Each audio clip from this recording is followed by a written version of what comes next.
Okay. So today, I assume we don't have any questions from team, so that I can go ahead and continue today topic. So far we discussed the project phase where we will be creating different kinds of documents and validating the system. Like we discussed about the GXP assessment for our initial risk assessment and user requirement specification we discussed, functional requirement specification, validation plan, risk assessment, test scripts, protocols, test scripts or protocols, traceability matrix, and even validation summary report. Along with the documentation, we discussed 21 CFR Part 11, GAMP 5, basics. I mean, we have discussed all the things, and once the system validated and made the validation summary report, the next phase will be uh, releasing the system into operation, which is a operation phase or maintenance phase. I mean, I was mentioned that while discussing about GAMP 5, this is the maintenance phase or operation phase is the longest phase almost in all organizations, because validation you may do 1 month to 6 months or maybe 1 year, and once you release the system to operation phase, then you will be using the system maybe 2 years, 3 years, 5 years, or maybe 6 years, or sometimes 15 years until the life of the system, or maybe until you have the valid licenses for the system. So that is what basically you will be using. So as this is the important stage, important cycle or phase in the life cycle, what are the things we need to take it or we need to take care as part of the validation or as part of the maintenance phase? What are the things we need to consider to maintain the validation status of the system? That is the important one. So here, what are the things we need to consider? As I mentioned, once we release the system to operation, we will be coming up either validation summary report with the acceptance criteria, or sometimes validation summary report and handover document, release memo. Some kind of documents will be prepared, and those will be used for used as a release the system with from the QA. I mean, the approval from the QA, people will release the system to operation phase, and by the time all the people who are end users, administrators, whatever roles they have, so those people will be trained on the system and they will be ready to start working on the system. So that is uh, that activities need to be completed before release the system. Once you release the system to operation phase, obviously maybe you can set it as 10 days or 1 month or 15 days as a trial kind of period or initial period to assess any gaps or any stability things you can do on any computer system if required. And then by this 10 days or 15 days, sometimes people still follow both manual as well as automatic process. I mean, it's not mandatory, but some organizations follow this to ensure that consistency. Maybe users not up to the speed to use the system, or maybe some training is required to use the system on the fly on the in a real time. So people still use both the systems sometimes, automation as well as manual process. Once that phase also complete, then the system moves into operation phase completely, and all the activities will be going to happen through operation phase. Now, once the activities started, what are the things we need to consider? In general, you can tell me what are the things required as part of the operation phase. How do we maintain the validation status of the system during maintenance phase? Can anybody tell what are the things required? You can type. If you don't want to speak, you can type on chat. What are the things you need to consider during maintenance phase? Okay, I will take no response. So okay, so do as part of the maintenance phase, either it is a system or it is a equipment. couple of things based on the applicability. I'm saying based on applicability because you may say that for my equipment I don't need. Yes, it is not. If not required, it is not required. For it is computer system, it is required. Yes, it is required.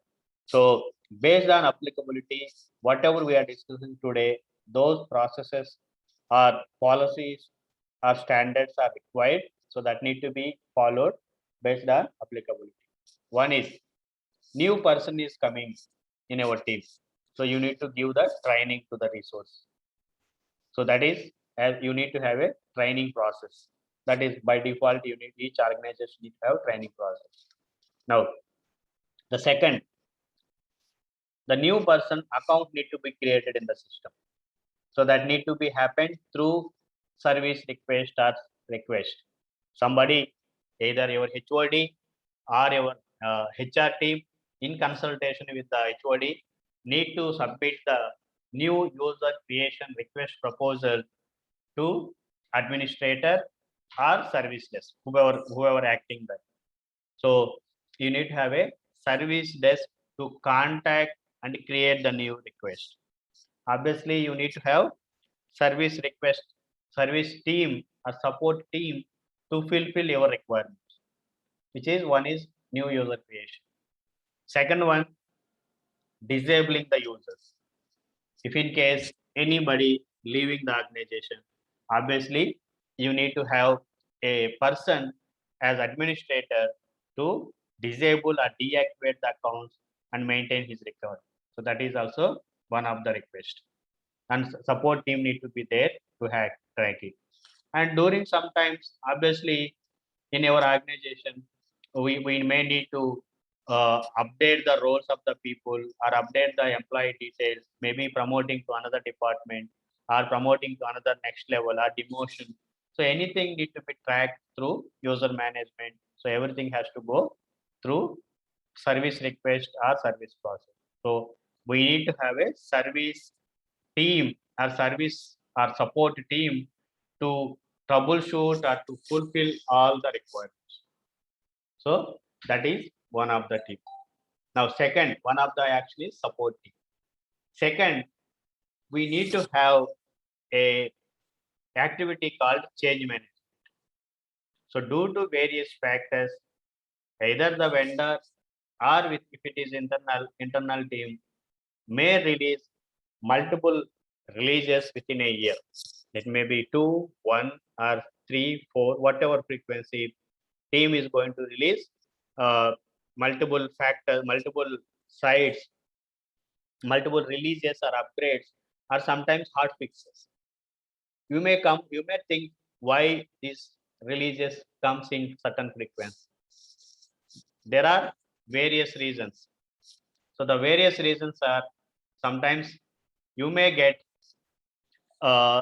new releases as a enhancement request, like new features into the system, or sometimes that organization are regulatory requirements. Sometimes the regulatory bodies like FDA or EMA or GDPR, like any country specific requirements come into picture as a regulatory requirement. So if those requirements are applicable and doing business within that country, you need to comply with those regulatory requirements so that the vendor will develop those requirements to satisfy compliance related areas. That may be one of the change. Or sometimes the system will have bugs or bugs in the sense issues. So they will be fixing those issues through hot fixes or through fixes, whatever you call it. There's the patches or releases or bug fixes, hot fix. Emergency means if they will consider the hot fixes. During that time also, you will have a process. And sometimes you may need to do configuration changes within your organization, within your system. Configuration changes means, example I mentioned, workflow change. We have discussed a number of times workflow. So maybe we want to change, slight change in the workflow that may go as a new change, right? So that modification need to be performed on the workflow, or maybe setting additional security features. So that may also need to go as a change. So these all kinds of things will go into change management process. Before applying any changes, I will see that I will show that before applying any changes, we need to see what is the impact on the system because of the change. What is the impact going to happen to the system or going to happen to the existing functionality before if you apply the change, if you apply that particular patch or change. So we need to ensure there is no impact. If in case a impact is there, we need to ensure that that impact is not going to disturb our system functionality. So whatever required as a impact assessment or regression testing areas, we need to make it and we need to perform those changes. So that is also required. So now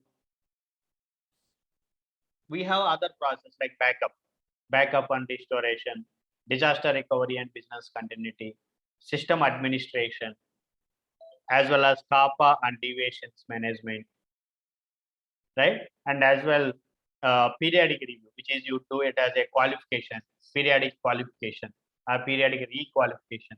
So those all activities need to be available to support the validation status during the maintenance phase or operation phase. Now, we can take two scenarios.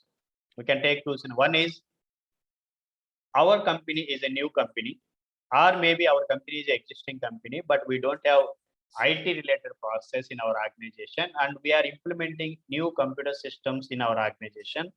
So in that case, how do we need to proceed? First of all, if I want to take a new process, new system in my organization, while implementing the project, we need to ensure what all the processes as a supporting process required for my organization or for my system. First, I need to list it out all the process based on the need. Then identify any gaps. Do you have any systems in our organization at this point of time? I need to find out any systems available at this point of time. First is identify what all the things required. Then list out what all the things required. And then identify, is there any process available within my organization? List out, sort it out. If there are any SOPs, figure it out. If there is no SOPs, list it as a final, which we need to come up with. Once you have the clarity, then go and develop those processes. And you may get question, who need to develop? It is based on the responsibility, based on the activity what they will be doing, that team need to develop. If it is a backup and restoration, obviously validation team or quality team will not prepare. It has to be prepared by IT team. Similarly, if it is something, any quality related procedure like change management or CAPA deviation, it is the responsibility of the QA. Or in consultation with all the people, QA will take the lead. If it is a periodic review, it is something from auditing team. If they have an audit or compliance team, they will take care. Or QA will take care. Like that, each department owns certain activities. So based on the activities, those people need to prepare the SOPs. Once you design in the sense, once you prepare those SOPs, go ahead and implement and verify those processes. Whether those are effective in nature, verify those processes and make that as effective. Verify, once the design SOPs are ready, verify those processes and try to review, ensure that all the required comments, required points are considered or not, and provide the training to the team to understand those processes, then make it as an effective document once the training is completed. Obviously, once the documents are effective,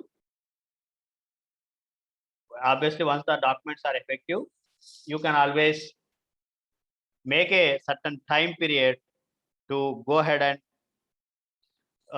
re-review. Maybe generally every organization perform this activity every 2 years.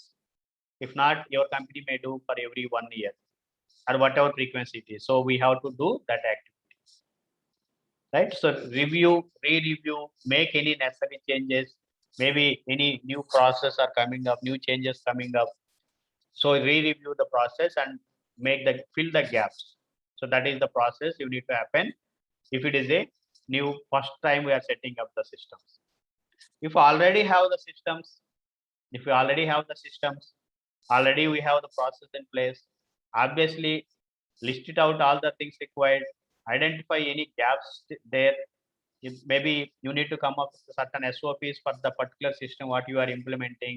You make those documents available and release it. So whatever it is, you can do that, right? So it is up to us how we can go ahead and take, whether it's a new organization or new system we are implementing, or we have already process in place, or we don't have anything. In both the ways, first identify the process required,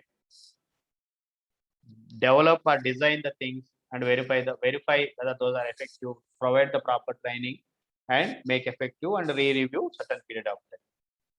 So this is what we need to do as part of moving to the operation phase to come up with all the required SOPs. So any questions? Hello. Yes, Sir, Sam. this is Shyam, sir. Yes, Sam. ఏం అర్థం కాలేదు sir actually అలా చెప్పింది నాకు actually. ఏం అర్థం అంటే కాలేదు. ఎందుకు చేస్తాను సార్, ఎందుకు చేస్తారు సార్ మెయింటెనెన్స్ ఫేజ్ అనేది? ఓకే, ఇప్పుడు మెయింటెనెన్స్ ఏం చేస్తారండి? మెయింటెనెన్స్ అంటే ఆపరేషన్ ఫేజ్ ఏం చేస్తారు మీరు? వెరిఫికేషన్ చేస్తాం, అంటే సరిగా పనిచేస్తున్నారు లేదా అని చెక్ చేస్తాం సార్. ఎప్పుడు? అంటే పీరియాడికల్ గా ఇట్లా పిఎం ఓన్లీ పీరియాడిక్ ఒకటే చేస్తారు, ఇంకేం చేయరా? అదే ఉంటుంది సార్. అంటే ఇప్పుడు మాకు ఇక్కడ క్యాలిబ్రేషన్ పరంగా చూస్తుంటే మంత్లీ ఉంటాయి, ఇయర్లీ వన్స్ ఉంటుంది. ఓకే, సో అట్లా వెరిఫై చేసుకుంటాం సార్. ఇప్పుడు మీరు ఒక అప్లికేషన్ ఏదైనా యూజ్ చేస్తున్నారు అనుకోండి, వాటర్ ఎజిలెంట్ ఏదో ఉందని, వాటర్ సిస్టమ్ ఉంది, హెచ్పిఎల్సి సిస్టమ్ ఉంది. Okay sir. దాంట్లో లింప్స్ సాఫ్ట్వేర్ ఉంటుంది. ఓకే. సో ఇప్పుడు ఎగ్జాంపుల్ మీరు ఫస్ట్ ఎప్పుడో ఒక 2015 అట్లా పర్చేజ్ చేసినప్పుడు, ఏదో 2015 లో పర్చేజ్ చేస్తుంటారు. ఆ టైంలో వెరీ బేసిక్ సాఫ్ట్వేర్ ఉంటుంటది. ఓకే. ఇప్పుడు రెగ్యులర్ గా చేస్తున్నారు, ఇప్పుడు రెగ్యులర్ గా కొత్త తీసుకుంటున్నారు, అంటే కొత్తగా లేటెస్ట్ 20-25 ఇయర్స్ గ్యాప్ వచ్చింది. అప్డేట్ జరుగుతాయా? ఉంటాయి సార్. అసలు అది పక్కన పెట్టండి. ఇప్పుడు ఆ వాటర్ సిస్టమ్స్ లేదా what ever HPLC systems regular గా ఆ క్రోమటోగ్రాఫ్స్ అవి రిపోర్ట్ వస్తున్నప్పుడు అవి బ్యాకప్ తీసుకుంటారు ఎవరైనా? బ్యాకప్ తీసుకుంటారు సార్. ఎవరు తీసుకుంటారు? IT persons. ఎందుకు తీసుకుంటారు? స్టోరేజ్. ఎందుకు స్టోరేజ్ చేయాలి? ఫ్యూచర్ లా మనకు డేటా కావాలనుకుంటే అది ఒక యాక్టివిటీ. ఇప్పుడు మీరే చెప్పారు, నేను చెప్పలేదు, మీరే చెప్పారు. ఎప్పుడన్నా ఫ్యూచర్ లో బ్యాకప్ కావాలంటే, డేటా కావాలంటే దాన్ని మనం స్టోర్ చేసి పెట్టుకోవాలి, డేటా అనేది మనకి ఇంపార్టెంట్ అని మీరే చెప్పారు.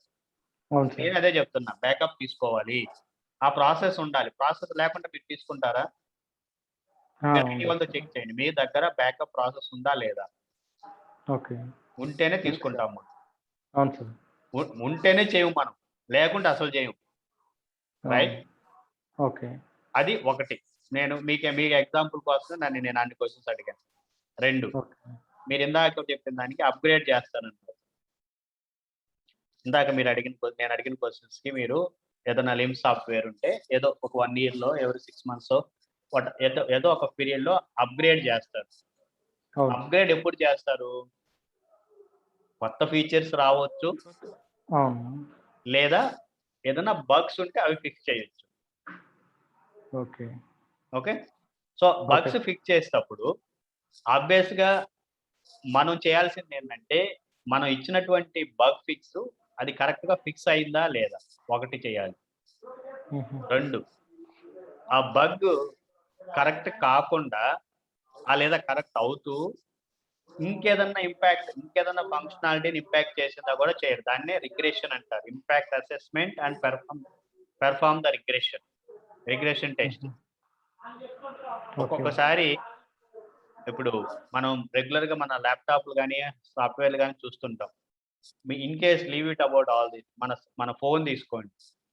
ఒక్కొక్కసారి మనకి ఆటోమేటిక్ అప్‌డేట్స్ వస్తుంటాయి ఫోన్‌కి. మనం రీస్టార్ట్ ఆర్ ఇన్‌స్టాల్ అప్‌గ్రేడ్స్ అనగానే అప్‌గ్రేడ్ అయిన తర్వాత ఒక్కొక్కసారి సడెన్‌గా ఫోన్ స్టక్ అయిపోతుంది. కొంత టైంలో వరకి అది మళ్ళీ రన్ కాదు. హ్మ్. అది ఎందుకు అంటే మేబీ సమ్ ప్రాబ్లమ్ ఇన్‌స్టాలేషన్ జరిగేటప్పుడు సమ్ ప్రాబ్లమ్ జరిగింది. అప్‌గ్రేడ్ జరిగేటప్పుడు. లేదు ఓకే.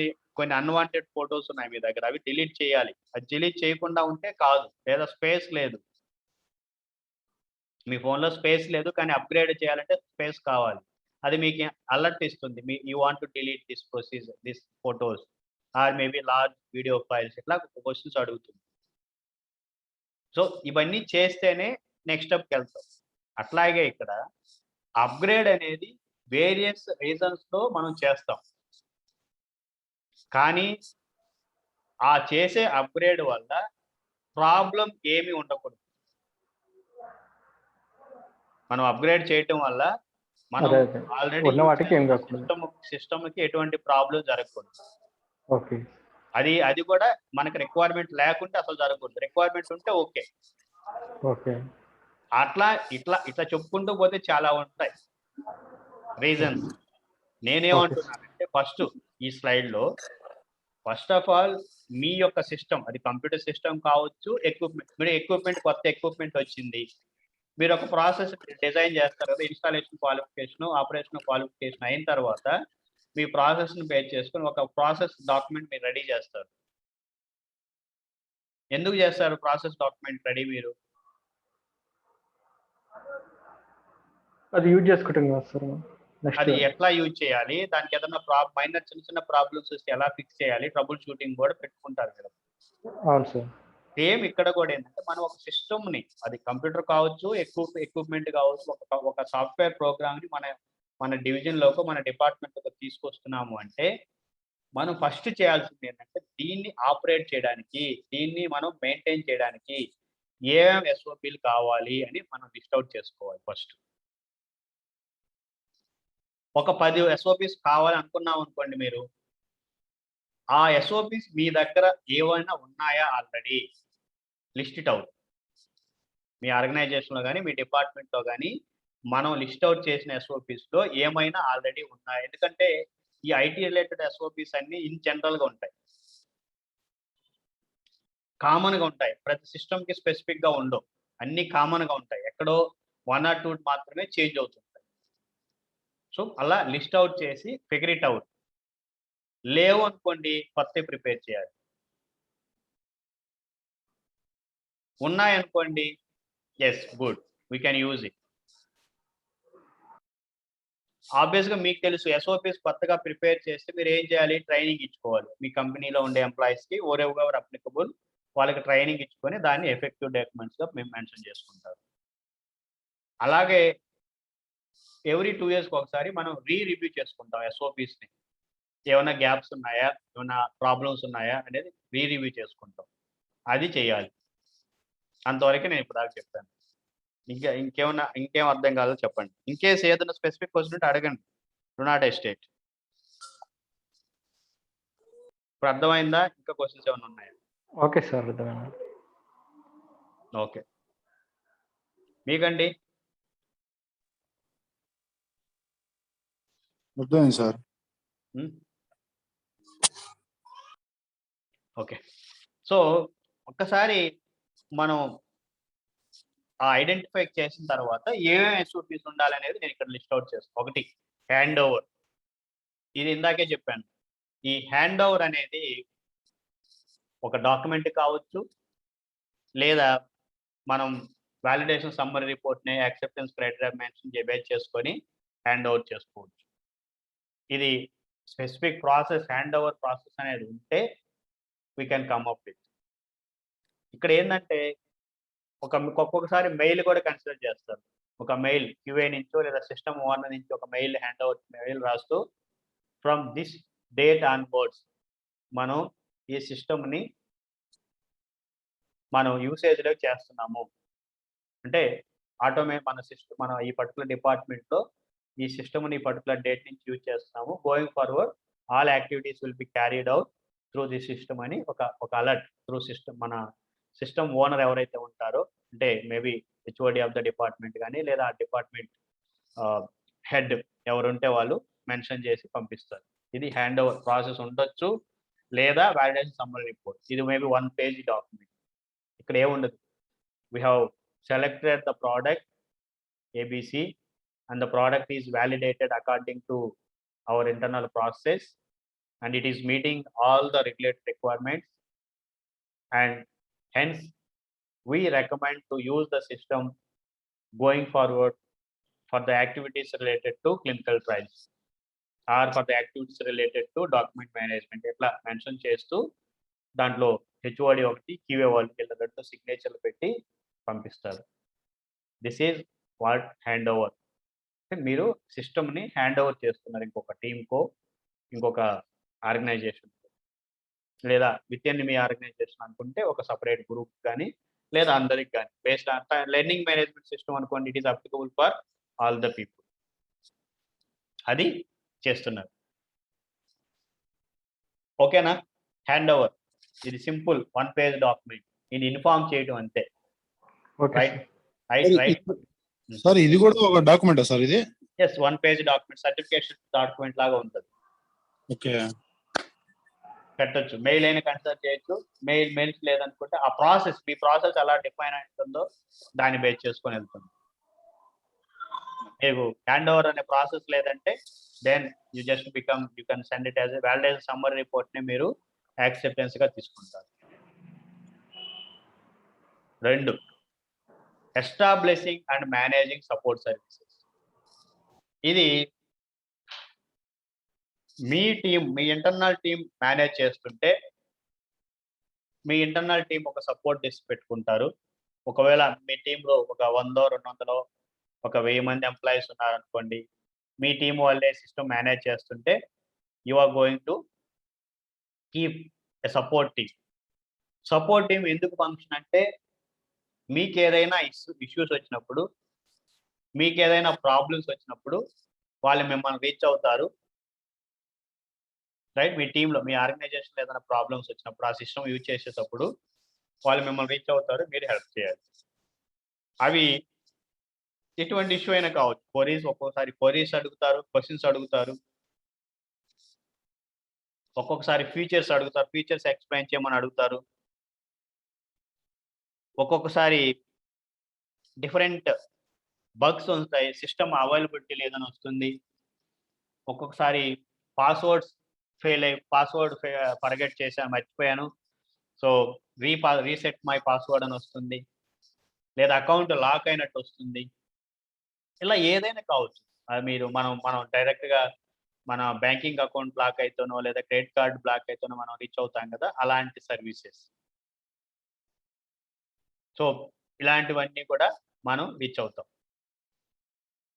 ఇది ఒక ప్రాసెస్, ఒక సపోర్ట్ ప్రాసెస్ అనేది మీ కంపెనీలో ఉండాలి. ఒకవేళ మీ సపోర్ట్ ప్రాసెస్ అనేది లేకుంటే ఏం జరుగుతుందంటే, ఇప్పుడు మీ కంపెనీలో ఒక 1000 మంది ఎంప్లాయీస్ ఉంటే ఆ 1000 మంది ఎంప్లాయీస్కి ఏదైనా ఇష్యూ వచ్చినప్పుడు ఎవరిని మీట్ అవ్వాలో, ఎవరిని కాంటాక్ట్ అవ్వాలో తెలియదు అనుకోండి, వాళ్ళు ఆ వర్క్ ఏం జరగదు, అక్కడ నో ప్రోగ్రెస్. అందుకనే సపోర్ట్ ప్రాసెస్ అనేది ఉండాలి. ఈ సపోర్ట్ ప్రాసెస్లో ఏమేమి ఉండాలంటే, ఒకటి ఎవరిని కాంటాక్ట్ అవ్వాలి, ఎయిదర్ త్రూ ఫోనా లేదా త్రూ త్రూ ఈమెయిల్ ఐడియా, లేదా సిస్టమ్ ఏదైనా ఉందా, సపోర్ట్ డెస్క్ లాంటిది. అంటే మనం అక్కడ లాగిన్ అయ్యి, లేదు మన కంపెనీ పేరు చెప్పి అక్కడ ఏదైనా రిజిస్టర్ చేయడానికి సపోర్ట్ డెస్క్ ఏమైనా ఉందా, ఆ డీటెయిల్స్ ఫండమెంటల్గా ఆ డీటెయిల్స్ ఉన్నాయి. ఒకవేళ ఈమెయిల్ ద్వారా అయితే ఈమెయిల్ ఐడి ఉంది. అదే ఫోన్ కానీ మొబైల్ టోల్ ఫ్రీ నంబర్ ఉంటే ఏ నంబర్కి మనం డైల్ చేయాలి, ఇలా డీటెయిల్స్, ఫండమెంటల్ డీటెయిల్స్ ఉండాలి. రెండు, అది ఎండ్ యూజర్ కాకపోవచ్చు కానీ అడ్మిన్కి కానీ లేదా ఆర్గనైజేషన్కి తెలిసి ఉండాల్సింది ఏంటంటే, ఒక ఇష్యూ రైజ్ చేసిన తర్వాత ఆ నెక్స్ట్ ప్రాసెస్ ఏంది? ఒక ఇష్యూ నీకు రిపోర్ట్ చేయగానే నువ్వు ఎలా రియాక్ట్ అవుతావు? ఇమ్మీడియట్‌గా ఫస్టు దాని ఏదైతే ఇష్యూ పంపించుంటారో దాని రిలేటెడ్ ఒక టికెట్ క్రియేట్ చేసి పంపించి we will be getting the contact soon అని ఏమైనా పంపిస్తావా? నీ ప్రాసెస్ ఏందో డిఫైన్ చేయాలి. అలాగే ఇష్యూస్ అనేటివి క్లయింట్ అనేవాడు ఎప్పుడు కూడా ప్రతిదీ క్రిటికల్ అని చెప్తాడు. కానీ అలా కాకపోవచ్చు. ప్రతిదీ క్రిటికలే క్లయింట్‌కి. కానీ మనం బిజినెస్ హ్యాండిల్ చేసేవాళ్ళం లేదా మనం బిజినెస్ ఇచ్చేవాళ్ళం అనుకోండి, అది మనకు ఒక క్లారిటీ ఉంటుంది ఎటువంటి టైప్ ఆఫ్ ఇష్యూ అని. సో దాన్ని బేస్ చేసుకొని ఇష్యూస్‌ని క్లాసిఫికేషన్ చేసుకోవాలి. Minor, major, high priority, critical or emergency ఇట్లా. ఈ బేస్ చేసుకొని ఒక్కొక్క ఇష్యూ టైప్‌ని ఎంత టైం పడుతుంది? ఒక్కొక్క ఇష్యూని ఫిక్స్ చేయడానికో లేదంటే రెస్పాన్స్ రావడానికి ఎంత టైం పడుతుంది? ఆ డీటెయిల్స్ మీరు ప్రాసెస్‌లో పెట్టాలి. దాన్నే ఎస్ఎల్ఏ అంటారు. Service level agreements. ఒకవేళ మీరు ఈ టైమ్ ఎస్ఎల్ఏలో పెట్టినటువంటి టైం మీట్ కాకుంటే what is the next process? Escalate చేయొచ్చు. ఎస్కలేట్ చేయాలి అంటే ఎవరిని ఎస్కలేట్ చేయాలి? ఇది కూడా మీ service desk process or supporting related ప్రాసెస్‌లో ఉండాలి.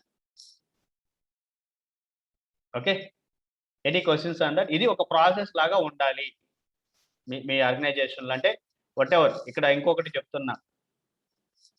నేను ముందే చెప్పాను. ఈ ఎస్ఓపీస్ అన్నీ మీరు ప్రిపేర్ చేయరు. అట్లాగే ఏ టీమ్ ఎవరు రెస్పాన్సిబుల్ వాళ్ళు ప్రిపేర్ చేస్తారు. మీకు ఎందుకు తెలియాలి అంటే sometimes you may go as a supplier or sometimes you may go as auditor to audit the suppliers. So మీకు ఫండమెంటల్‌గా బేసిక్స్ తెలిసుండాలి. అసలు ఎందుకు ఏమేమి ఎస్ఓపీస్ ఉండాలి? ఏమేమి డీటెయిల్స్ ఉండాలి అందులో? అట్‌లీస్ట్ మినిమమ్ తెలిసుండాలి. అందుకనే నేను ఇది చెప్తున్నా. మీరు ఇవి ప్రిపేర్ చేయరు. ఈ యాక్టివిటీస్‌లో మీరు ఇన్వాల్వ్ కాదు. కాకపోతే అడుగుతారు బ్యాకప్ అంటే ఏంది? సపోర్ట్ ప్రాసెస్ అవసరమా లేదా? మెయింటెనెన్స్ ఆపరేషన్ ఫేజ్‌లో సపోర్ట్ ప్రాసెస్ అవసరమా లేదా? అని అడుగుతారు.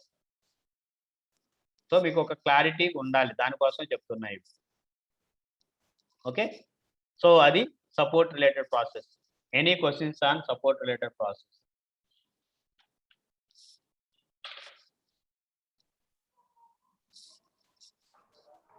No sir.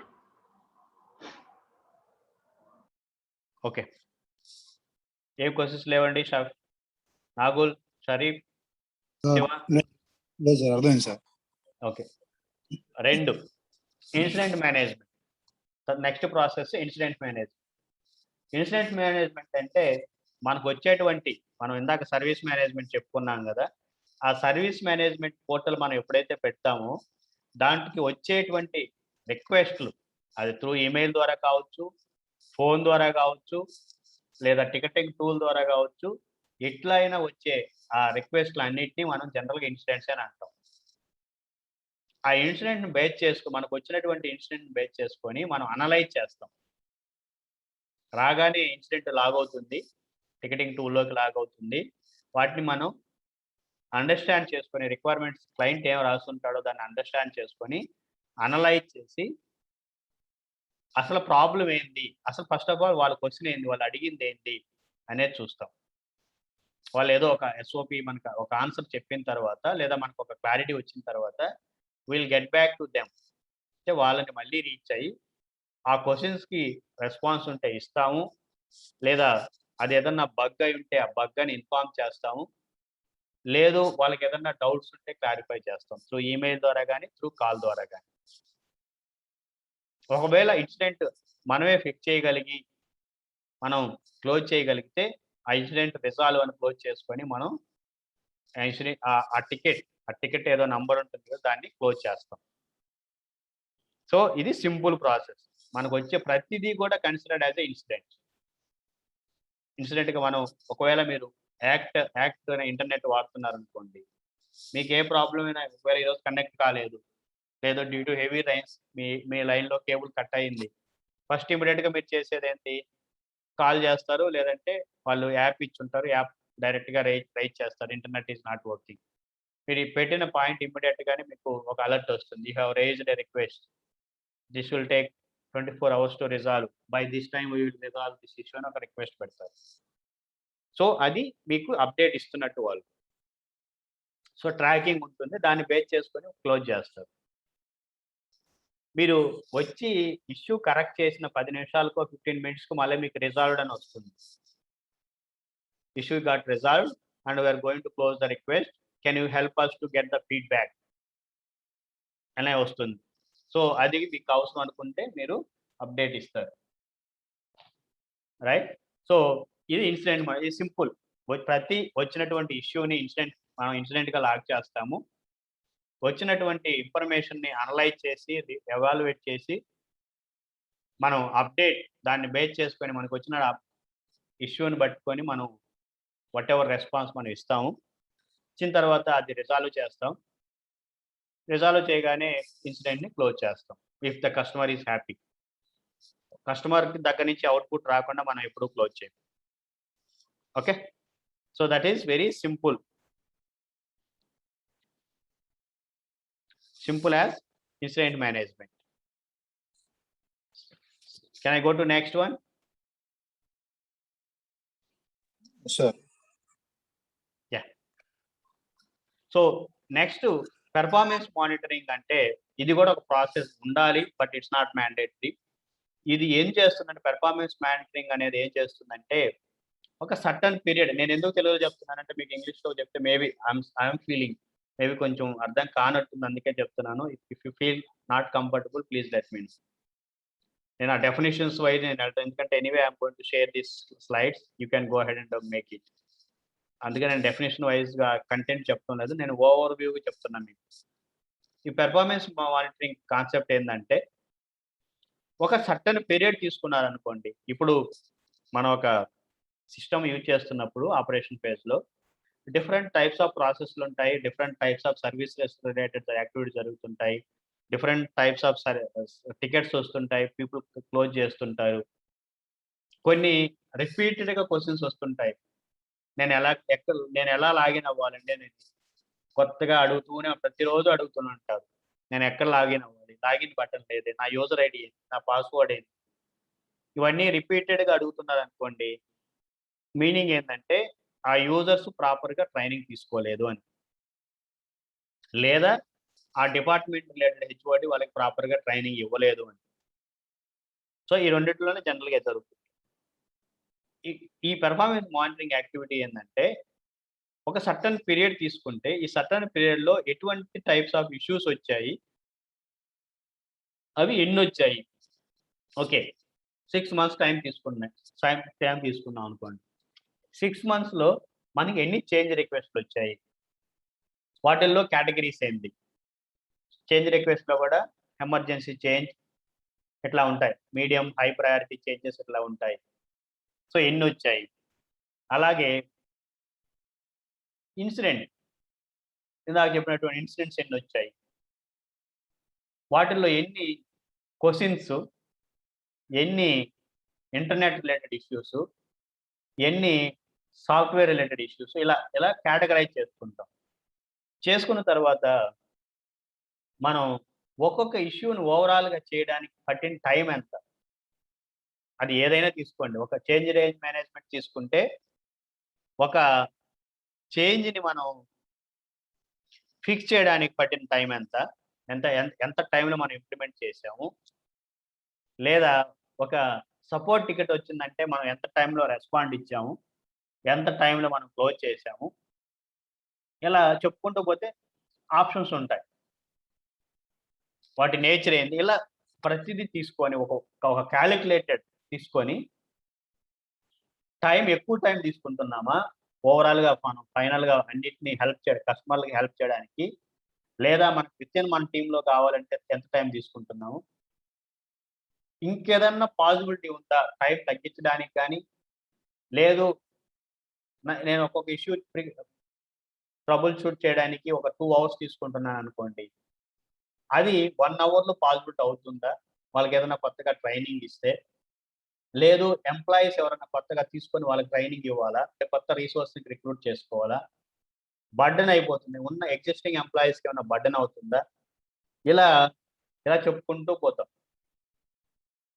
ఇలా క్యాలిక్యులేట్ చేసుకుంటూ మనం ఒక ఇంప్రూవ్‌మెంట్ ఏమైనా తీసుకోగలమా? What is performance activity? కొత్తగా ఏదన్నా లూప్ హోల్స్ ఉంటే ఏదైనా ట్రైనింగ్ ద్వారా గాని, లేదంటే ఇంకేదన్నా మెథడ్స్ యూజ్ చేసి మనం వాళ్ళకి కొత్త ట్రైనింగ్ ఇవ్వటమో, లేదంటే ఆ ఇంప్రూవ్‌మెంట్ అనేది తీసుకురాగలమా లేదనేది ఈ పెర్ఫార్మెన్స్ మానిటరింగ్ హెల్ప్ అవుతుంది. So overall entire system related ప్రతిదీ చూస్తారు. With effort and estimation. Calculated way ఉంటుంది. సో అది ఈ పెర్ఫార్మెన్స్ మానిటరింగ్. ఇక్కడ చేంజ్ మేనేజ్మెంట్ కావచ్చు, ఇష్యూ మేనేజ్మెంట్ కావచ్చు, కాపాస్ కావచ్చు, డీవియేషన్స్ కావచ్చు, ఇన్సిడెంట్స్ కావచ్చు, కాన్ఫిగరేషన్ మేనేజ్మెంట్ కావచ్చు, ఇలాంటివన్నీ కూడా ఇందులో కన్సిడర్ చేస్తారు.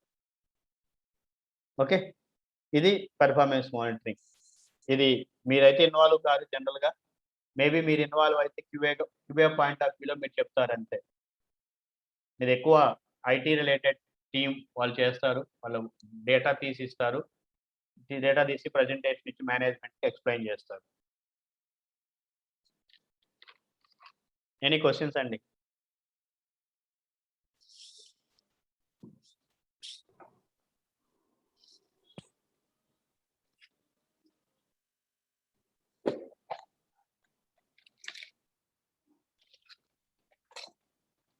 Okay. Corrective action and preventive action. ఇవన్నీ మీకు ఐ డోంట్ నో మీకు తెలుసుంటాయో. ఈ కరెక్టివ్ యాక్షన్, ప్రివెంటివ్ యాక్షన్ ఇవన్నీ కూడా పార్ట్ ఆఫ్ క్వాలిటీ మేనేజ్మెంట్ సిస్టమ్‌లో ప్రాసెస్. రైట్? ఇవి ఒక్కొక్క టాపిక్‌ని ఒక 2 డేస్ చెప్పుకోవచ్చు. ఇందులో టూల్స్ ఉంటాయి. ఏమేం టూల్స్ యూజ్ చేస్తారు? ఆ టూల్స్‌ని విత్ ఎగ్జాంపుల్ తీసుకొని 2-3 డేస్ చెప్పుకోవచ్చు. మనం అంత అవసరం లేదు. You just want to understand. Maybe మీరు already part of quality groups ఉంటే మీరు బై డిఫాల్ట్ మీరు ఎక్కడైనా ఈ డేటా దొరుకుతుంది. బట్ నా వ్యూ ఏంటంటే as part of the maintenance phase ఏమేం ప్రాసెస్‌లు ఉండాలో మాత్రమే చెప్తున్నా. I am not going to explain what is each process. ఎందుకంటే మనం అంత అవసరం లేదు. అంత టైం కూడా మనం it's a complete one certification program అన్నమాట. ఇవన్నీ ఒక్కొక్కటి ఒక్కొక్క ప్రాసెస్ లాగా తీసుకోవచ్చు. సార్ ఇంటర్వ్యూ లెవెల్‌లో అడుగుతారా సార్ ఇవన్నీ ఇంటర్వ్యూలో అడగరండి. అంత అడగరు. కాకపోతే మీరు ఏమైనా టూల్స్ యూజ్ చేసి మీరు ఎక్స్‌పీరియన్స్ 5 ఇయర్స్, 10 ఇయర్స్ పెట్టారనుకోండి. మీరు 5 ఇయర్స్ ఎక్స్‌పీరియన్స్ పెట్టారనుకోండి క్యూఏలోనో లేదా వాలిడేషన్‌లో అడుగుతారు. ఎందుకంటే మీ వాలిడేషన్ యాక్టివిటీస్‌లో మీరేమైనా కాపాస్ రైజ్ చేశారా? లేదా ఏమైనా డీవియేషన్స్ రైజ్ చేశారా? చేసుంటే ఎవరు ఫిల్ చేశారు? కాపా ఫార్మ్స్ ఎవరు ఫిల్ చేశారు? డీవియేషన్స్ ఎవరు రైజ్ చేశారు? ఇట్లాంటివి అడుగుతారు. నేను అడగనని చెప్పను గానీ but based on experience. 10 years క్యూఏలో పెట్టుకున్నారు ఎళ్లారనుకోండి క్యూఏ ఆర్ వాలిడేషన్. ఆబ్వియస్‌గా మీరు కంపల్సరీగా హ్యాండిల్ చేసుంటారు ఇలాంటి యాక్టివిటీస్ 10 ఇయర్స్ పెడితే. ఎక్కడో ఒక సినారియోలో కాపా అనేది రైజ్ చేసుంటారు. అది ఆడిట్స్‌లో వచ్చిన అబ్జర్వేషన్ కావచ్చు, లేదు మీరు ఇంటర్నల్‌గా చేసి కావచ్చు, ఎక్కడో చోట రైజ్ చేసి అసలు ఐడియా ఉండుంటుంది మీకు. రైట్? అందుకని అడుగుతారు.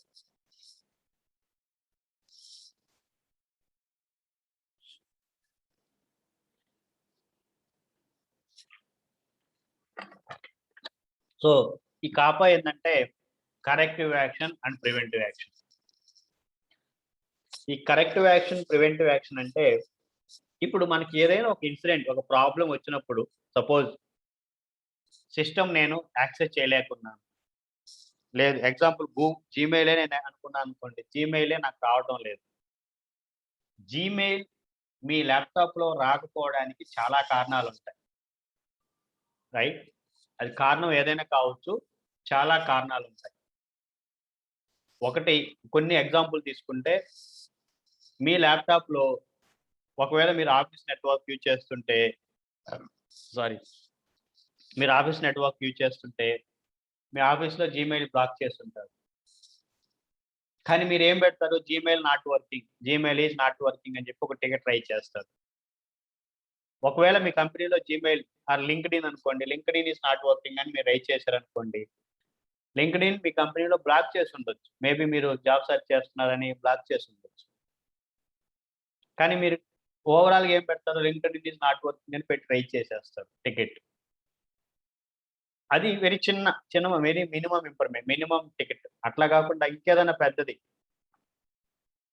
డేటాబేస్ మీరు లాగిన్ అవుతున్నారు కానీ లాగిన్ అవ్వగానే the user ID does not exist అని వస్తుంది, లేదంటే database connection is not exist అని వస్తుంది. డేటాబేస్ కనెక్షన్ అంటే అప్లికేషన్కి డేటాబేస్ బ్యాక్ ఎండ్కి కనెక్షన్ పోయింది, మిస్ అయిపోయింది.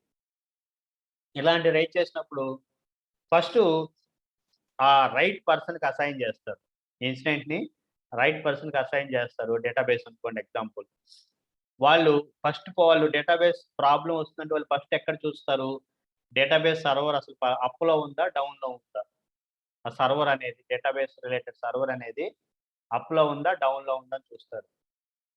చూసిన వెంటనే ఒకవేళ డౌన్ అయి ఉంది అనుకోండి, వాడు ఫస్ట్ చేసే పని ఏంటి, అప్ చేస్తాడు దాన్ని, అంటే స్టార్ట్ చేస్తాడు, స్టార్టో చేసి దాన్ని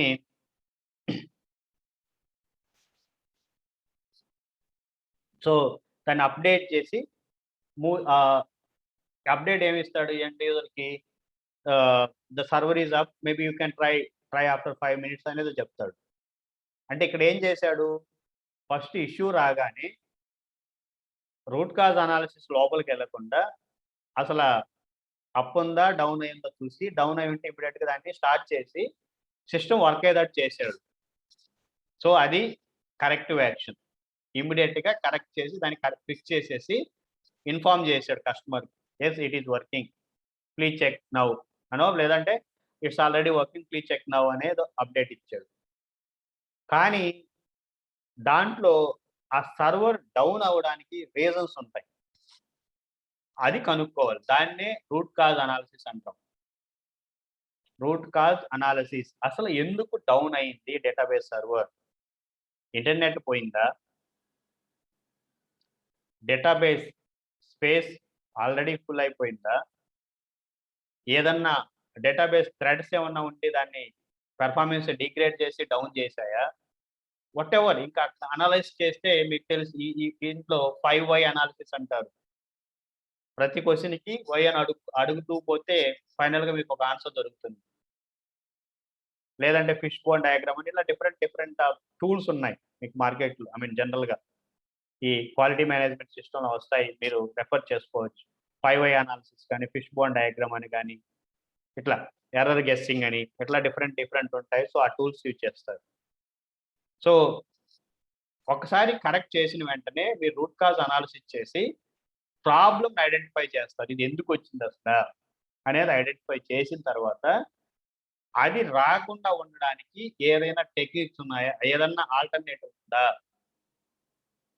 ఇది ప్రివెంట్ ఇది మళ్ళీ అక్కడ కాకుండా ఉండడానికి ఏవైనా ఉందా అనే సిమ్టమ్స్ మన సొల్యూషన్ కనుక్కోవడానే ప్రివెంటివ్ యాక్షన్.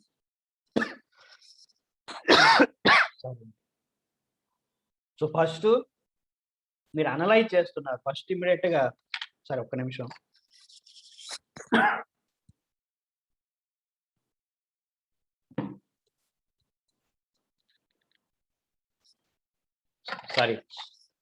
ఫస్ట్ మీరు ఏం చేస్తున్నారంటే ఇష్యూ రాగానే దానికి ప్రాబ్లం ఏంటో ఇమీడియట్గా ఫిక్స్ చేస్తున్నారు. ఫిక్స్ చేసిన తర్వాత రూట్ కాజ్ అనాలిసిస్ చేసి, అది రూట్ కాజ్ అనాలిసిస్ ఐడెంటిఫై చేసిన తర్వాత దాన్ని రాకుండా మీరు ఓవర్కమ్ చేస్తున్నారు. అది ఎందుకు వస్తుందో అది మళ్ళీ రిపీట్ కాకుండా కావాల్సిన సిచ్యువేషన్స్ ఏమన్నా ఉంటే అవి చెక్ చేసుకొని డాక్యుమెంట్ చేసి క్లోజ్ చేస్తారు. సో అది preventive corrective action and preventive action. దీనికి కావాల్సిన టూల్స్ నేను కొన్ని చెప్పాను. So fish bone diagram, error guessing అని, లేదంటే 5 why అనాలిసిస్, ఇలాంటి టూల్స్ ఉంటాయి, యూ కెన్ రెఫర్ దోస్.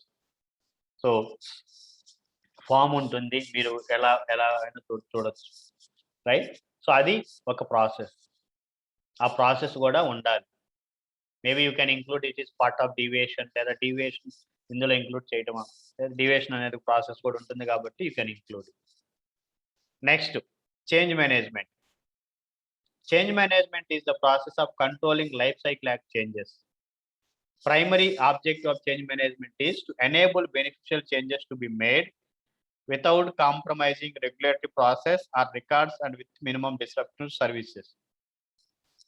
మనం ఈ చేంజ్ మేనేజ్మెంట్ చేసేటప్పుడు మనకి ఏదన్నా బెనిఫిట్స్ ఉంటే అవి చూసుకుంటూ అనలైజ్ చేస్తూ ఇంపాక్ట్ అసెస్మెంట్ చేస్తూ డాక్యుమెంటేషన్ కమ్యూనికేషన్ చేస్తూ వితౌట్ డిస్రప్షన్, అంటే ఉన్న సర్వీసెస్ ప్రాబ్లం కాకుండా, ఉన్న సర్వీసెస్ డిస్టర్బ్ కాకుండా మనం ఒక యాక్టివిటీ ఆ చేంజ్ని క్లోజ్ చేయాలి.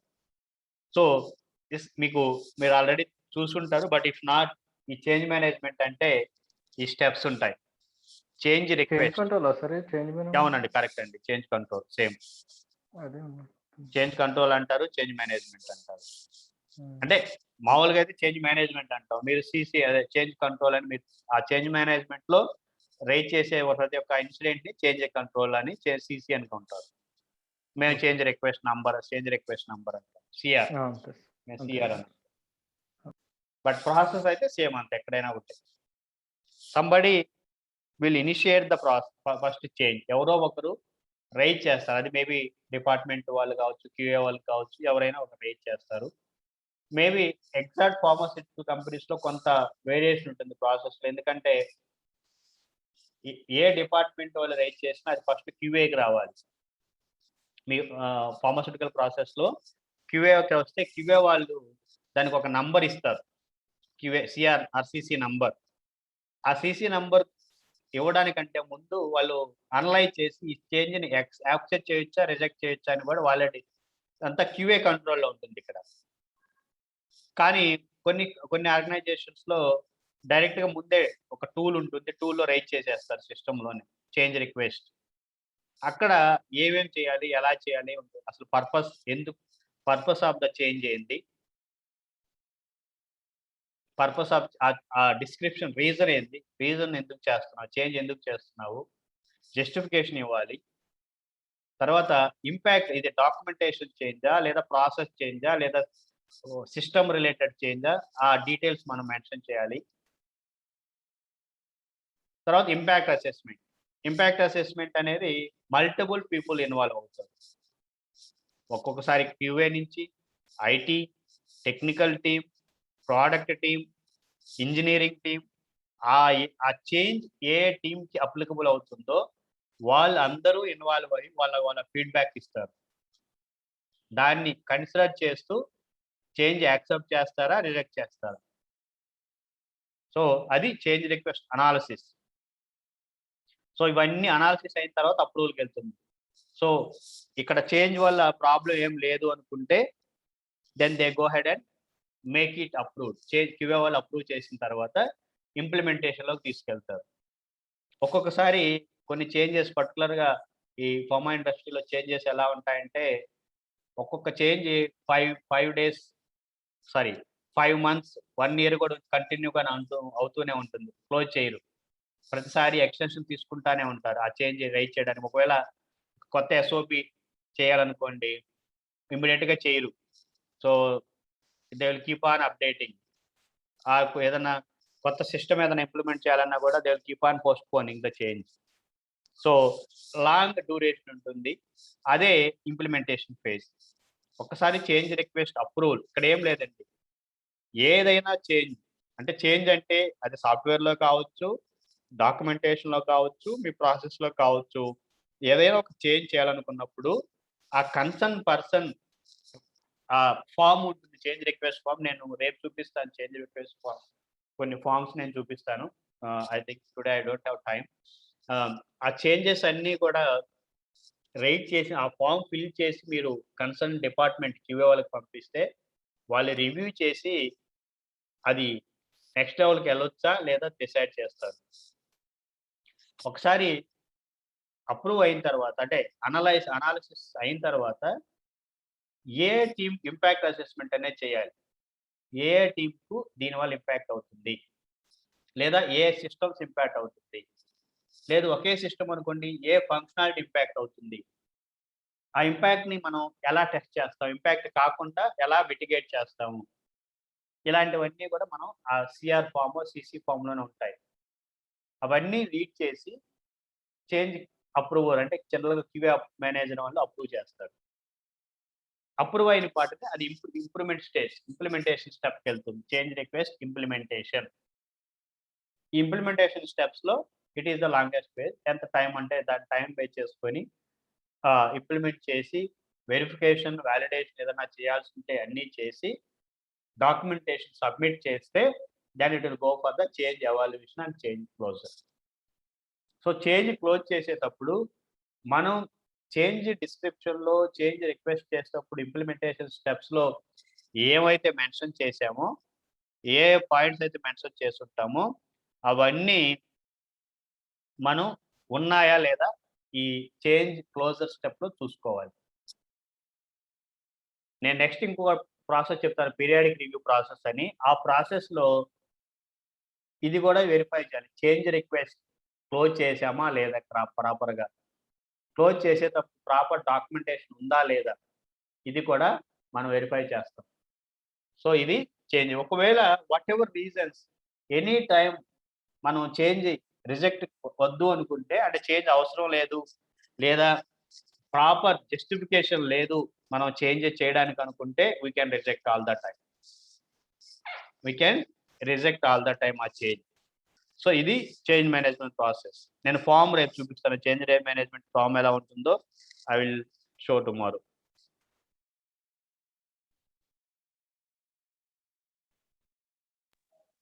ఓకే అండి, ఎనీ క్వశ్చన్స్? అంటే ఇప్పుడు ఈ ప్రాసెస్ మధ్యలో ఆగిపోయింది అనుకో సార్. ఏంటది? ఇప్పుడు దాన్ని ఎలా క్లోజ్ చేస్తారు సార్?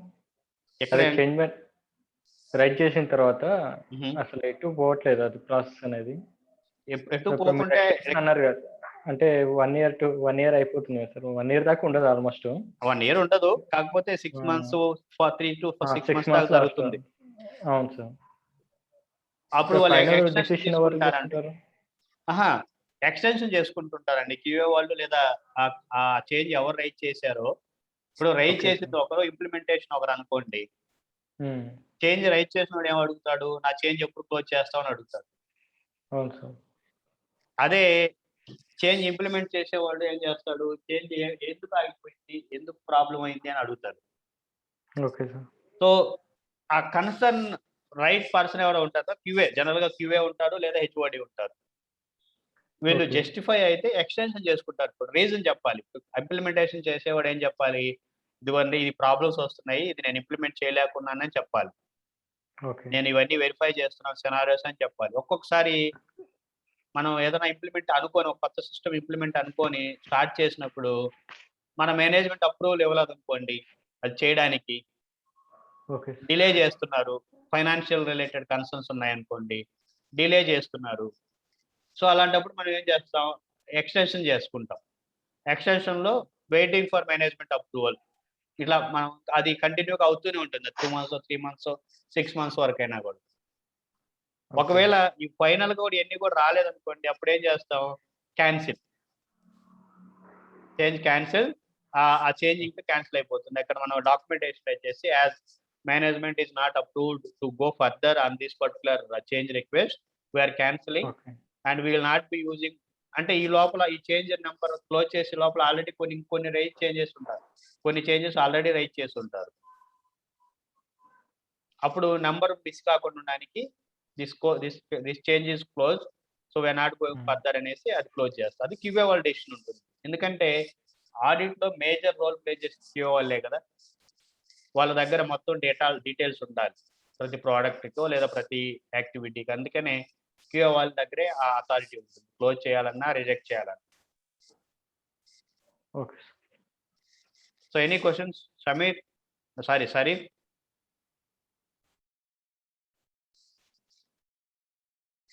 మేబీ క్లాస్లో అదే ఆఫీస్లో ఉన్నాను అన్నది.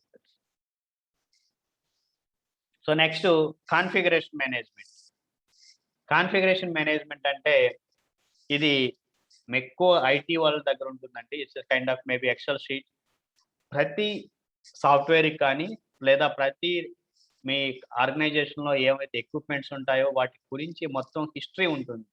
అంటే ఒక సాఫ్ట్వేర్ నేను ఆల్రెడీ ఒక సాఫ్ట్వేర్ కావాలంటే సర్వర్, డేటాబేస్ సర్వర్ కావాలి, అప్లికేషన్ సర్వర్ కావాలి, రిపోర్ట్స్ ఏమైనా ఉంటే రిపోర్ట్ రిలేటెడ్ సర్వర్స్ కావాలి, తర్వాత దానికి related softwares like MS Office, Windows operating system, Linux operating system, యాంటీవైరస్లు, ఒక్కొక్క సాఫ్ట్వేర్ ఒక్కొక్క స్పెసిఫిక్ యాంటీవైరస్ మీద పనిచేస్తుంది అనుకోండి, అలాంటి స్పెసిఫికేషన్స్, ప్రతి సర్వర్ హార్డ్ డిస్క్ ఎంత, ర్యామ్ ఎంత, దాంట్లో ఏ ఆపరేటింగ్ సిస్టమ్స్ ఉన్నాయి, ఆపరేటింగ్ సిస్టమ్స్లో 32 బిట్టా, 64 బిట్టా, ఇలా చెప్పుకుంటూ పోతే చాలా డీటెయిల్స్ ఉంటాయి.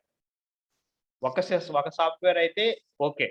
అట్లా కాకుండా ఒక 10 సాఫ్ట్వేర్లు మన కంపెనీలో ఉన్నాయనుకోండి, 10 సాఫ్ట్వేర్లకి 10x3 వేసుకుంటే డిఫరెంట్ సర్వర్స్ ఉంటాయి. ఇవన్నీ మేనేజ్ చేయడానికి మనం గుర్తుపెట్టుకోలేం ప్రతిదీ. మేబీ ఒక్కొక్క సాఫ్ట్వేర్ ఒక్కొక్క డిపార్ట్మెంట్ మేనేజ్ చేస్తుండొచ్చు. లేదా ఇద్దరు ముగ్గురు రిసోర్స్ కలిపి ఒక 10 సాఫ్ట్వేర్లు మేనేజ్ చేస్తుండొచ్చు. దానికే వాళ్ళు ఒక కాన్ఫిగరేషన్ షీట్ అని లేదా కాన్ఫిగరేషన్ ఎక్సెల్ ఫైల్ అని మేనేజ్ చేస్తారు. అక్కడ ఏముంటాయంటే ఒక్కొక్క ఎక్సెల్ షీట్‌లో ఈ సాఫ్ట్వేర్స్ ఉండాలి. సాఫ్ట్వేర్ ఏకి ఎంత కాన్ఫిగరేషన్ డీటెయిల్స్, వాళ్ళ హార్డ్ డిస్క్ ఎక్కడుంది, లేదా డేటాబేస్ సర్వర్ ఎక్కడుంది, అప్లికేషన్ సర్వర్ ఎక్కడుంది, దాని క్రెడెన్షియల్స్ ఏంది, దాని బ్యాకప్ ఎంతుంది, ఇంకా దాని బ్యాకప్ ఎక్కడ స్టోర్ చేస్తున్నాము, ఇలా మొత్తం including infrastructure like software, hardware with version numbers, consultant అది వెండర్ ఎవరు, ఇవన్నీ కూడా మనం మేనేజ్ చేస్తాం. అది సాఫ్ట్వేర్లే కాదు, ఎక్విప్మెంట్లకైనా మీ దగ్గర ఒక 100 ఎక్విప్మెంట్లు ఉంటాయి మీ కంపెనీస్లో. ఆ 100 ఎక్విప్మెంట్ ఒక లిస్ట్, ఒక వెండార్ లిస్ట్ లాగా మేనేజ్ చేసి, వెండార్ ఎక్విప్మెంట్ ఏ దీనికి వెండార్ ఎవరు, ఎప్పుడు కొన్నాము, మనకి ఎప్పుడు రెన్యువల్ డేట్ ఉంటుంది, ఎక్విప్మెంట్ 2 అది ఎవరు, వాళ్ళ అడ్రస్ ఎక్కడ తీసుకున్నాము, ఇన్ కేస్ ఏదైనా అవసరమైతే ఎవరు కాంటాక్ట్ అవ్వాలి, జనరల్ కాంటాక్ట్, పర్సనల్ కాంటాక్ట్ 2 ఉన్నాయా, ఫోన్ నెంబర్ ఉందా, ఇలా మొత్తం మేనేజ్ చేస్తారు. దాన్నే కాన్ఫిగరేషన్ డేటా మేనేజ్మెంట్ అంటారు. ఇది ఎందుకు యూజ్ చేస్తుందంటే, ఏదైనా ప్రాబ్లమ్ వచ్చినప్పుడు లేదా ఏదైనా ఇన్ఫర్మేషన్ కావాలనుకున్నప్పుడు we can get into that software easily మనం రికార్డ్ చేసుకొని ఆ డీటెయిల్ మనం ఉన్నాయి కాబట్టి మనం క్విక్గా లాగిన్ అయ్యి we are able to find it and fix it. దానికే మనం ఈ కాన్ఫిగరేషన్ మేనేజ్మెంట్ అనేది యూజ్ చేస్తాం. So any questions? జనరల్గా ఎక్సెల్ షీట్ యూజ్ చేస్తారు ఎక్కువ మంది. ఓకే. సెకండ్, పీరియాడిక్ రివ్యూస్ అంటే it's a kind of requalification. కానీ ఇక్కడ మనం రీక్వాలిఫికేషన్ అంటే కంప్లీట్ యాక్టివిటీ మళ్ళీ చేయము. ఇప్పుడు దాకా జరిగిన ఒక సర్టన్ పీరియడ్ టైంలో రీచెకింగ్ చేస్తాం. అంటే ఏమేమి డాక్యుమెంట్స్ క్రియేట్ చేస్తున్నాం, అన్నీ ఉన్నాయా, ఆడిట్ ట్రయల్ రికార్డ్ అవుతుందా, ఆడిట్ ట్రయల్ పెర్ఫార్మెన్స్ జరుగుతుందా, ఒక 2-3 శాంపిల్ తీసుకొని ఆడిట్ ట్రయల్ చూస్తాం, రిపోర్ట్ జనరేట్ అవుతున్నాయా, ఇంతకుముందు ఏమైనా చేంజెస్ రైట్ చేసామా, ఆ చేంజెస్ రైట్ చేస్తుంటే చేంజెస్ ప్రాపర్గా క్లోజ్ చేసే ముందు ప్రాపర్గా డాక్యుమెంటేషన్ వెరిఫై చేసామా లేదా, ఆ డాక్యుమెంటేషన్ ప్రాపర్గా ఉందా లేదా, అలాగే ఏదన్నా 1 year పీరియడ్ టైం తీసుకుంటే 1 year పీరియడ్ టైంలో ఏదైనా ఆడిట్స్ జరిగాయా ఈ పర్టికులర్ సిస్టమ్కి, ఆడిట్స్ జరిగితే ఏమైనా అబ్జర్వేషన్స్ కానీ, సజెషన్స్ కానీ, ఫీడ్బ్యాక్ కానీ మనకి ఈ సిస్టమ్ మీద వచ్చిందా, వచ్చుంటే ఏం యాక్షన్ తీసుకున్నాం, రాకుంటే ఓకే. మనకి ఎటువంటి, ఇందాక పెర్ఫార్మెన్స్ మానిటరింగ్ అని చెప్పాను, ఎటువంటి ఇష్యూస్ రెగ్యులర్గా వస్తున్నాయి, ఏదైనా సపోర్ట్ ఇష్యూస్ క్లోజ్ చేయకుండా ఓపెన్గానే ఉన్నాయా, లాంగ్ డ్యూరేషన్ అంటే 2-3 months లేదా 1 year సపోర్ట్ ఇష్యూస్ క్లోజ్ చేయకుండా ఏమైనా ఉన్నాయా,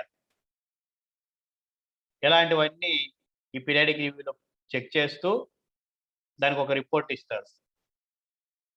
పీరియాడిక్ రివ్యూ ఎలా ఉంది, డాక్యుమెంట్స్ అన్ని ప్రాపర్గా ఉన్నాయా, లేవంటే ఏం లేవు, సజెషన్స్ ఏంది, ఇలా ఒక రిపోర్ట్ ప్రిపేర్ చేస్తారు పీరియాడిక్ రివ్యూ. అది ఆడిటబుల్ డాక్యుమెంట్. మీరు పీరియాడిక్ రివ్యూ చేశారా లేదా అని జనరల్గా అడుగుతారా, ఉన్నప్పుడు చేసాము, ఇది ప్రూఫ్ అని మీరు చెప్పగలగాలి. ఇది ఈ పీరియాడిక్ రివ్యూస్ అనేది జనరల్గా EU Annex 11 requirement. EU Annex 11 వల్ల requirement. It's not part of FTA but it is from EMA Annex 11 requirement. Okay. ఇక ఇవి ఆల్రెడీ మీకు తెలిసిన process like I think we been discussing continuously backup, restoration, business continuity, security management. ఇవన్నీ మనం రెగ్యులర్గా చేస్తున్నటువంటి process. వీటిల్లో మీకు ఎక్కడ ఏమైనా క్వశ్చన్స్ ఉంటే నన్ను అడగండి, ఐ మీన్ డౌట్స్ ఉంటే చెప్పండి, అడగండి, నేను చెప్తాను. బిజినెస్ కంటిన్యూటీ కానీ, బ్యాకప్ అండ్ రిస్టోరేషన్, సెక్యూరిటీ. ఈ బిజినెస్ కంటిన్యూటీ ఏంటి సార్ అది? ఓకే, బిజినెస్ కంటిన్యూటీ అంటే ఇక్కడ డిస్కస్ చేసినట్టు business continuity management encompasses the steps required to restore business processes following a disruption while continuing to provide product or services to the customer. ఇది due to various reasons. It may be due to natural calamities or natural disasters like earthquake, cyclone, tsunami, heavy rains, and whatever other factors, or man-made calamities. If anything happens, we want to, as a service provider or a vendor, we want to ensure that with these situations, the business should not disturb. The business should not disrupt. We should able to provide, or we should able to continue business within a short span of time by bringing up the possible facilities. అంటే మనకి అనుకోకుండా ఏదైనా situations వచ్చినప్పుడు, natural calamities లాంటివి వచ్చినప్పుడు, business అనేది disrupt కాకుండా లేదా బిజినెస్ అనేది ఆగిపోకుండా మనం ఎంత త్వరగా బిజినెస్ ని మళ్ళీ అప్ చేయగలం, దానికి మనం రెడీగా ఉన్నామా లేదా. అంటే ఇప్పుడు అందుకే ఇంతకుముందు మీకు చెప్పేటప్పుడు నేను చెప్పుకుంటాను, ఎప్పుడైనా బ్యాకప్ అనేది మనం ఒరిజినల్ సర్వర్ వచ్చి హైదరాబాద్లో ఉందంటే బ్యాకప్ అనేది మేబీ ఎక్కడో ఢిల్లీలోను లేదంటే ఇంకో చోట్ల వేరే కంట్రీస్లో ఉంటుంది. ఎందుకు అంటే ఇలాంటి సిచ్యువేషన్స్, సైక్లోన్స్ కానీ లేదా ఎర్త్క్వేక్ కానీ ఇట్లా సునామీ అటాక్స్ లాంటివి ఒకే చోట జరగవు, కంటిన్యూస్గా ఎట్ ఏ టైం ఒకే చోట జరగవు. అందుకని మనం ఈ బ్యాకప్ అనేది ఒక చోట పెట్టుంటాం. ఈ డిజాస్టర్ రికవరీకి మీకు మెయిన్ ఈ బిజినెస్ కంటిన్యూటీలో ఏంటంటే మనం ఇటువంటి డిస్ట్రప్షన్స్ వస్తాయని ముందే ఎక్స్పెక్ట్ చేసి ఈ సాఫ్ట్వేర్ రిలేటెడ్ కన్సిడరేషన్స్లో ఏం చేస్తారంటే ఒక కాపీ, ఒక బ్యాకప్ అనేది పెట్టుకుంటారు. అప్లికేషన్ లేయర్ ఒక బ్యాకప్, డేటాబేస్ ఒక బ్యాకప్ ఉంటుంది ఎక్కడో ఒక చోట. సో ఎప్పుడైతే ఇట్లాంటి ఇన్సిడెంట్ జరిగినప్పుడు ఆ బ్యాకప్స్ ఉంటాయి కదా, ఇమ్మీడియట్గా ఆ బ్యాకప్ని అప్ చేసి ఆ రెండింటిని లింక్ చేసి సర్వీసెస్ ఇచ్చేస్తారు కస్టమర్కి. రీసెంట్గా మాకు జరిగింది, బట్ లక్కీలీ మా డిఆర్ లెవెల్కి వెళ్ళలేదు. we want to initiate, but within 1.5 hours వాళ్ళు రీప్లేస్ చేయగలరు. అమెజాన్ వెబ్ సర్వీసెస్ రీసెంట్గా ఒక 20 days బ్యాక్ 2 hours వాళ్ళ కంప్లీట్ డేటాబేస్ సర్వర్స్ అన్ని డౌన్ అయిపోయాయి వితిన్ లాస్ట్ 20 days. మీరు కావాలంటే గూగుల్ సెర్చ్ చేయండి. ఈ 20 days బ్యాక్ డిస్రప్ట్ అయినప్పుడు మేము లక్కీలీ మాకు ఒక యుఎస్ కస్టమర్స్ ఆ టైం వాళ్ళకి నైట్, మాకు day time no activity happened. So మేము రెడీ అయ్యాం డిఆర్ ఇనిషియేట్ చేయడానికి. డిఆర్ అంటే ఏం చేస్తామంటే కస్టమర్లు అందరికి ఇన్ఫార్మ్ చేస్తాం, due to these are situations we are bringing up the disaster recovery process in place, will update you once the DR is initiated and systems are up అని ఒక మెయిల్ పెట్టి అంతా టీం అంతా అన్ని ఎవరెవరు వాళ్ళ పనులు ఎవరికి ఉంటాయో వాళ్ళ ఆల్రెడీ ప్లాన్ ఉంటుంది. ఆ ప్లాన్ ప్రకారం అన్ని యాక్టివిటీస్ రెడీ చేసి పెట్టేసి ఒక్కసారి కనెక్ట్ అయిన తర్వాత ఒక కైండ్ ఆఫ్ శానిటీ టెస్టింగ్ అంటే స్మోక్ టెస్టింగ్ చేస్తాం. సర్వర్ అప్ అయిందా, వర్క్ అవుతుందా, లాగిన్ అవ్వగలమా, ఇట్లాంటి కొన్ని వెరీ బేసిక్ టెస్ట్ చేసి డేటా ఏం ప్రాబ్లం లేదని చెప్పి కస్టమర్కి ఇన్ఫార్మ్ చేసి రిలీజ్ చేస్తాం. కానీ అది ఒక పెద్ద ప్రాసెస్. అది ఎప్పుడు చేస్తామంటే ఏదన్నా ప్రాబ్లం వచ్చినప్పుడే చేస్తాం. అది కూడా 2-3 hours. లేదు ఇంకా అసలు మనం ఒరిజినల్ డేటాని తీసుకురాలేము, ఒరిజినల్ సర్వర్ ప్రాబ్లంగా ఉంది అది రావడానికి 2-3 డేస్ పట్టొచ్చు అనేదన్న సినారియో ఉన్నప్పుడు ఆ బిజినెస్ స్టాప్ కాకుండా వాళ్ళు కంటిన్యూ చేయడానికి మనం ఏమైతే చేయగలమో అది చేయాలి. దాన్నే బిజినెస్ కంటిన్యూటీ. మనం జనరల్‌గా బిజినెస్ కంటిన్యూటీ అంటే 99% ఇస్తాం. 99%, 99.1% ఎంతో ఇస్తాం మనం యాజ్ ఎ అగ్రీమెంట్. వాళ్ళ డేటా ఏం లాస్ కాకూడదు. ఎప్పుడు కూడా కనిష్ట అంత డేటా ఉండాలి.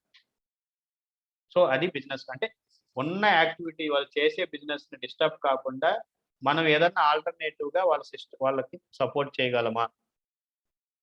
దాన్నే business continuity or disaster recovery అంటారు. అవి ఎవ్రీ ఇయర్ చెక్ చేయాలి. బిజినెస్ కంటిన్యూటీ ప్లాన్ ఉంటుంది. ఆ ప్లాన్ ప్రకారం ఎవ్రీ ఇయర్ చెక్ చేయాలి. ఎనీ క్వెషన్స్ అండి?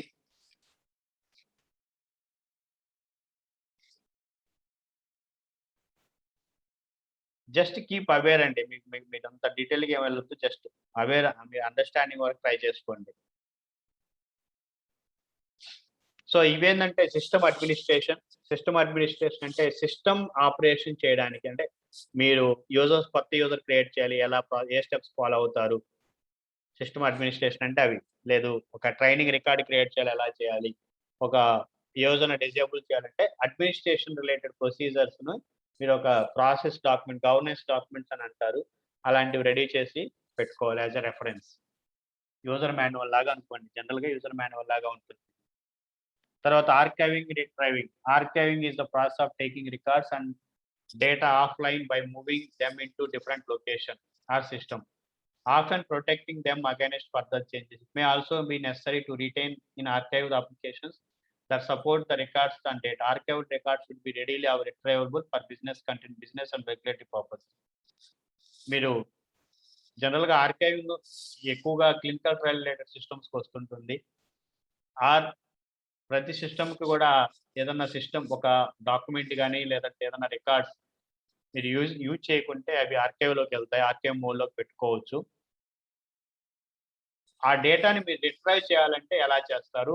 ఏ సినారియోస్‌లో ఆర్కైవ్ చేస్తారనేది ప్రాసెస్ ఉండాలి. నేను 21 CFR పార్ట్ 11 చెప్పేటప్పుడు చెప్పాను. Retention is the important one. Access to records, retention ఈ 2 ఆథరైజేషన్ ఈ 2 చాలా ఇంపార్టెంట్. సో, ఏదైనా అవసరమైనప్పుడు మీరు ఎక్కడ డేటాని ఎంతకాలం రిటైన్ చేయాలి? ఎక్కడ రిటైన్ చేస్తారు? అవసరమైనప్పుడు ఎలా యాక్సెస్ చేస్తారు? సో, ఆ రిలేటెడ్ స్టెప్స్ మీకు ఈ ప్రాసెస్‌లో జనరల్‌గా మీరు క్రియేట్ చేసుకోవాలి. సో, ఈవెన్ ఇంతవరకు మనం చెప్పినటువంటి సిస్టమ్ అడ్మినిస్ట్రేషన్ అంటే governance documents, security management, business continuity, backup and restore, periodic reviews, configuration management, change management, corrective action and preventive action, performance monitoring is optional based on your organization, incident management and deviation management, support process. ఈ ప్రాసెస్‌లో at minimum ఈ ప్రాసెస్‌లో ఉండాలి. ఇవి కాకుండా ఇంకా కొన్ని ప్రాసెస్‌లు ఉంటాయి. డేటా మైగ్రేషన్ ప్రాసెస్ అని లేదా రిటైర్మెంట్ పాలిసీ. మీరు ఒక సిస్టమ్‌ని రిటైర్ చేస్తున్నారంటే ఆహ్, ఏమేం స్టెప్స్ ఫాలో అవ్వాలి?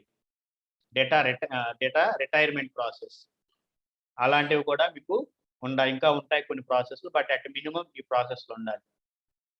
ఓకే. So, any questions? మీకు ఇంటర్వ్యూ పాయింట్ ఆఫ్ వ్యూలో జనరల్‌గా అడిగే question what are the process required during the maintenance phase అని అడుగుతారు. తర్వాత చేంజ్ మేనేజ్మెంట్ మీద కంపల్సరీగా అడుగుతారండి క్వెషన్స్. చేంజ్ మేనేజ్మెంట్ పైన కంపల్సరీగా అడుగుతారు. What is the change management process you follow? ఎందుకంటే మీరు చేంజ్ మేనేజ్మెంట్ అప్లై చేస్తున్నారు అంటే సాఫ్ట్‌వేర్ అప్లికేషన్స్‌లో కంపల్సరీగా మీరు వాలిడేషన్ చేయాలి. సో, మీరు చేంజ్ రైజ్ చేసేటప్పుడు if in case validation require అయితే ఫస్ట్ ప్రతి చేంజ్‌ని మీరు వాలిడేషన్ సైట్‌లో టెస్ట్ చేసి, వాలిడేషన్‌లో అప్లై చేసి, వాలిడేషన్ సైట్‌లో టెస్ట్ చేసి, అది వర్క్ అవుతుందంటేనే మీరు ప్రొడక్షన్‌కి తీసుకెళ్తారు. సో, అందుకని కంపల్సరీగా అడుగుతారు. చేంజ్ మేనేజ్మెంట్ యాక్టివిటీస్‌లో మీ రోల్ ఏంటి? అంటే మీరు based on the impact assessment we will perform the validation, we will come up with the test script or whatever activities we prepare and execute, capture the evidences as part of the validation. Then change will be moved to further అంటూ production. మీరు కొంతమంది అడుగుతారు, changes వ్యాలిడేషన్లో test చేయకుండా ప్రొడక్షన్లో చేస్తారా అని కూడా అడుగుతారు. Yes, if the change is emergency change, if the change is emergency or critical change without impacting the business, we raise as a emergency change and we go ahead and approve the we go ahead and implement first on production. Later we again through documentation we will prepare the emergency change documentation and close it. So emergency changes అనేవి first మీరు production లో implement చేస్తారు. ఒకసారి production అంటే business stop కాకుండా production లో చేసి అది ఓకే అయిన తర్వాత మళ్ళీ వ్యాలిడేషన్లో కూడా కన్ఫర్మ్ చేసుకొని మీరు చేంజెస్ని క్లోజ్ చేస్తారు, only for emergency changes. So ఈ 2 క్వశ్చన్స్ అడుగుతారు జనరల్గా. చేంజ్ మేనేజ్మెంట్ అనేది కూడా అది అడుగుతారు, మీ రోల్ ఏంటి చేంజ్ మేనేజ్మెంట్లో. ఎమర్జెన్సీ చేంజెస్ ఎవరు అప్రూవ్ చేస్తారని ఇంకొక క్వశ్చన్ అడుగుతారు జనరల్గా. ఎమర్జెన్సీ చేంజెస్ జనరల్గా అయితే approved by CAB, change advisory board అంటారు. మేబీ ప్రతి ఆర్గనైజేషన్లో ఆల్మోస్ట్ అదే ఉంటుంది. చేంజ్ టీమ్ అనో చేంజ్ బోర్డ్ అనో ఉంటుంది. అక్కడ QA వాళ్ళు, సిస్టమ్ ఓనర్, మేబీ ఇంకొక చేంజ్ వేరే పర్సన్, వాలిడేషన్ టీమ్ ఇట్లా ఉంటారు. సో ఎమర్జెన్సీ చేంజెస్ మాత్రం వీళ్ళు అప్రూవ్ చేస్తారు, ఎందుకంటే it is a emergency which is going to impact customers. So ఇమీడియట్గా అప్రూవ్ చేసి ఇంప్లిమెంట్ చేస్తారు. But other changes generally approved by QA. Okay అండి, ఎనీ క్వశ్చన్స్?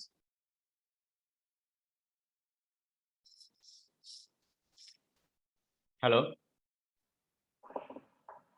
ఏం లేదు సార్. సరే సార్ ఈరోజు క్లాస్ కొంచెం వర్క్ ఉండి వినలేదు సార్. కొంచెం ఓకే, నేను రికార్డింగ్ అప్లోడ్ చేస్తాను ఇంకొక 1 hour లో. ఈరోజు చేయండి సార్, ఈరోజు వినేస్తాను. సరే.